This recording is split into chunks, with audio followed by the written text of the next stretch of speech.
I remember back in 2014 when I was just hanging out with a couple of friends at the schoolyard, minding our own business, enjoying each other's presence, before the whole entirety of the world shifted to doom scrolling and endlessly on screens. Life felt simpler back then, and we greeted it with all the excitement and imagination 12-year-olds were capable of. All of a sudden, one of them informs me that our most beloved game of all time, Minecraft, the game we all grew up with and the one we played on our mobile phones together during lunch break, would be getting a spin-off titled Minecraft Story Mode.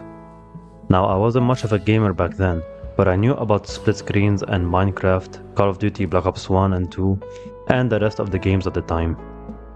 But this sentence, Story Mode, it was so ambiguous and a novelty that it got me both curious and honestly a bit excited, but also a bit reluctant, because I didn't understand the concept of spin-offs much.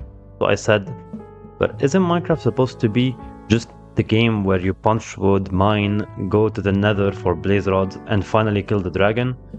And mind you, that was way before any end cities or netherite was introduced. Back then, diamond armor was still the best piece of armor you can make. And I forgot about it all when going home until the day it was released. October 13th, 2015, the day Telltale Games, the American developer known most for reviving the specific episodic narrative-driven adventure genre of gaming and best known for their choice-based system, officially released the first episode of Minecraft Story Mode titled The Order of the Stone. And of course, it made no sense at all. Like at the beginning, I thought that the Order of the Stone was simply alluding to a cobblestone generator. That's what I pictured in my head, which now that I look back on it was kind of a funny thought. One click and I dived straight into the story mode rabbit hole. Episode 1 was a calm start. It invited the player in, made it comfortable with the Minecraft world, with Jesse swinging his wooden sword on an armor stand, with a carved pumpkin for a head. His big friend Ruben was running around and his friend Olivia working on her redstone magic to power up a single redstone lamp. It truly felt like the original story narrative of a young man and his team admiring legendary figures and wishing they could become as great as them. Upon their arrival at the most anticipated EnderCon, which is basically the Minecraft equivalent of an annual convention, a building competition where the winner gets to meet one of the 4 legendary heroes of the Order of the Stone who supposedly took down the Ender Dragon, Gabriel the Warrior. Jesse and his team either win by building a creeper, a zombie, or an Enderman, and gaining access to the town of EnderCon and nearly losing Ruben to a local butcher shop until Jesse threatens him with a stone sword. Upon retrieving Ruben and heading back up into EnderCon and dooming a security guard with a full chicken army on the way, Jesse and his team finally meet Gabriel the Warrior. And as courageous and strong as he looks, Gabriel hides a secret as dark as night itself, which Ivor, a former member of the Order, threatens Gabriel with, before revealing the main antagonist of the game and the literal personification of chaos and catastrophe itself, the Witherstorm. Much like Cracker's Witherstorm mod, spawning in the Witherstorm is essentially the same as spawning the original Wither, with just one difference being the command block in the middle. I'm not going to bore you with the details much further, but on September 13th, 2016, the first season of Minecraft Story Mode came to an end. Jesse and his team had finally defeated the Witherstorm, ascended to a tyrannical floating kingdom in the clouds, where they overthrew a dictator and discovered a magical gateway to the multiverse. They got trapped afterwards in a rainy parallel world mansion where they found our beloved Minecraft figures such as Stampy Longnose, Dante DM, Captain Sparkles, LD Shadow Lady, and Stacy Plays, attempting to solve a murder. At that point, they were effectively lost, and they were searching for a room to lead them back home across the vast portal room. Upon finding the killer, the group falls into a cybernetic wasteland where they must defeat the evil mind-controlling supercomputer Fama, who wanted to enslave everyone to do its bidding. Unable to find a way home even after breaking through all those obstacles, Jesse and his team stumble upon the Old Builders. The Old Builders are a band of ancient players who were known long before the Order of the Stone was ever formed. They were the ones who had built the world brick by brick, invented the portal's network room, and owned mythical artifacts beyond comprehension. After a round of rebellion, gladiators, original Minecraft tactics, and a rigged competition, Jesse managed to beat the Old Builders through a series of stored combat and quick-thinking spleef tactics. And of course, Jesse managed to do all of those feats because he had acquired from the Fair Builder legendary Tim's armor, who was supposedly the only warrior to beat the Builders at their own game.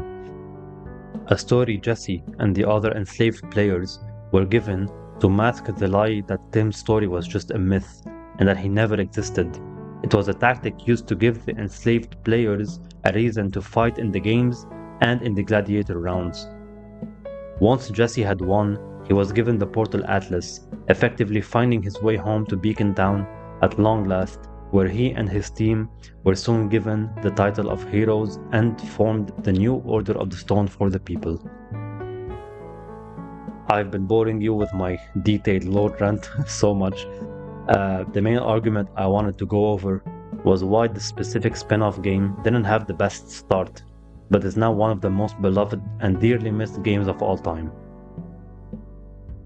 When the first season of Story Mode concluded, Telltale Games took a step back to evaluate the bigger picture.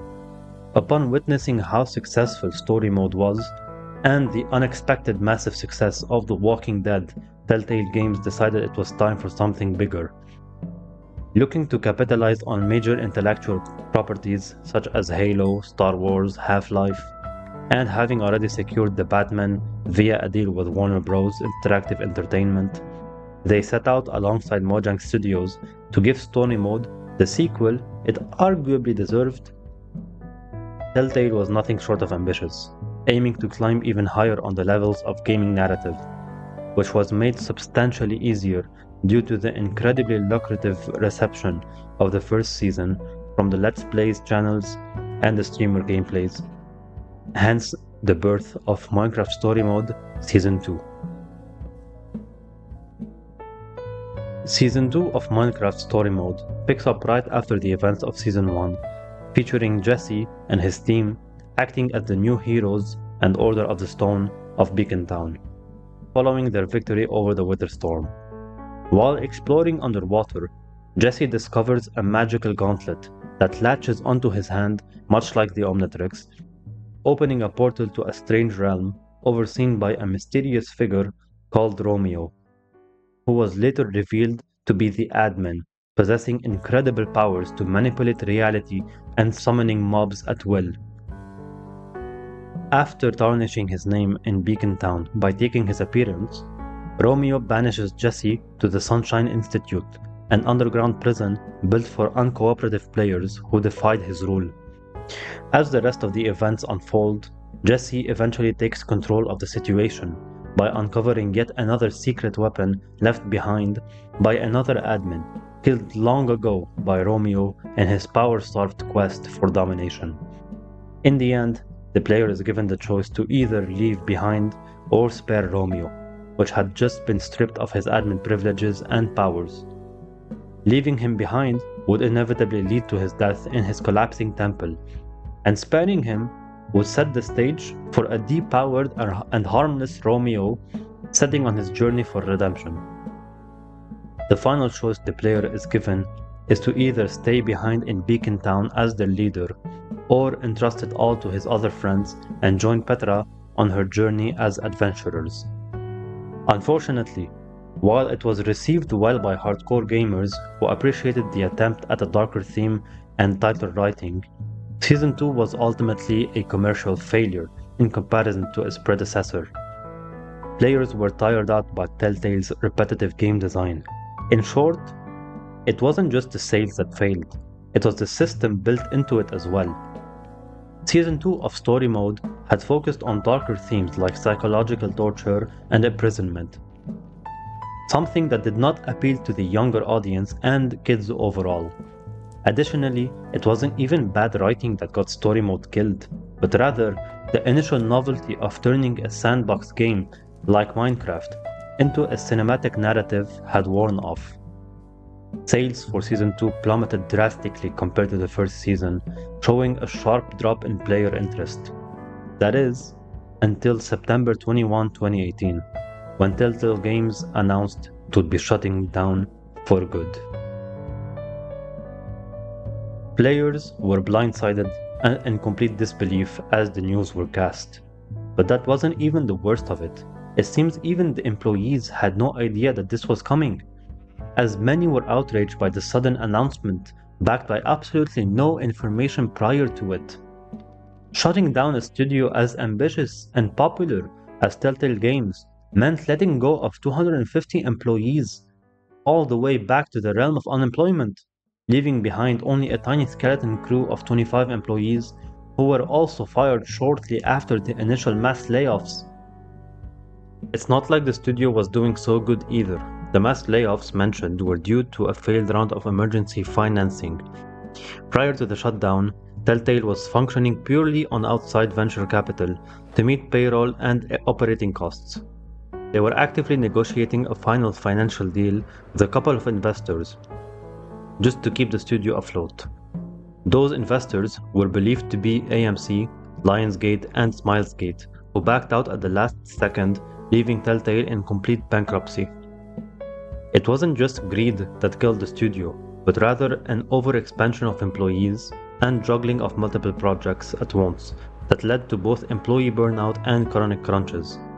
With both those reasons, alongside insufficient and declining sales, as well as the high cost of massive IPs, like rapidly securing expensive franchises like Game of Thrones, Guardians of the Galaxy, Batman, and Minecraft, licensing those mega properties cost them millions upfront.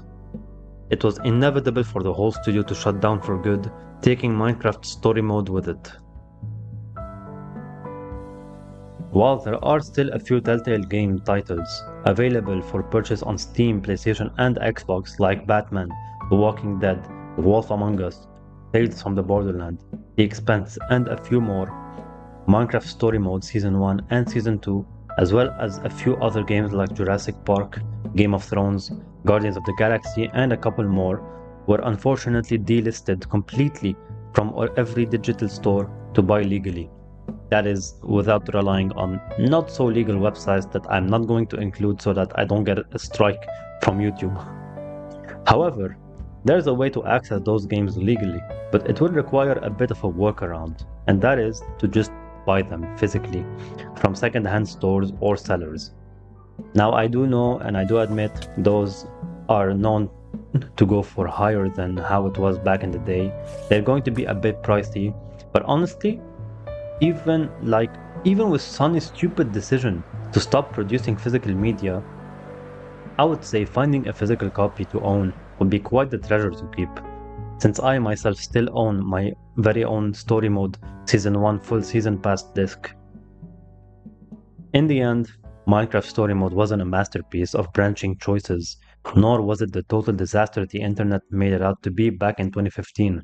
It was a cozy, chaotic time capsule of the mid-2010s Minecraft culture. A reminder of an era when gaming felt a little more experimental and a lot more imaginative. Holding onto this physical disc feels like holding onto a small piece of my own childhood, back when life was as simple as hanging out in the schoolyard and speculating about a spin-off game. Whether you loved it, made memes of it, or forgot it existed, the Order of the Stone earned its permanent place in Minecraft history. Thanks for watching.